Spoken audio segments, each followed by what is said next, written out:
चीन तबाक डमडम. आपलं लक्ष नुसतं चीन तबाक डमडम कडे आहे मित्रांनो.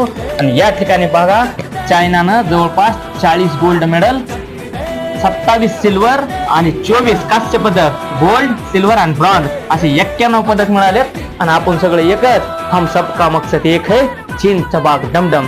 तर आपला मकसद एकच आहे की ऑलिम्पिक मध्ये आपल्याला जवळपास 50+ मेडल मिळाले पाहिजे, 50+. यासाठी आपल्या सर्व विद्यार्थ्यांना तयारी करावी लागेल. आपल्याला जोरदार मोठे स्वप्न बघून जिद्दीने खेळामध्ये भाग घ्यावा लागेल.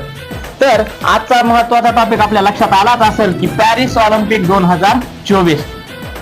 पॅरिस, फ्रान्सची राजधानी पॅरिस या ठिकाणी समर ऑलिम्पिक हे झालेले आहेत. आणि या ऑलिम्पिक स्पर्धेमध्ये कोणत्या देशाने किती मेडल मिळवले, भारताने किती मिळवले, हे मेडल आपण आज पाहणार आहोत. ऑलिम्पिक बद्दल बेसिक माहिती खूप महत्वपूर्ण आहे, त्यामुळे अजमेर सर दिल्ली अकॅडमी चॅनलला लाईक, सबस्क्राईब, शेअर करा. तर चला पाहूया की 2024 ऑलिम्पिक ही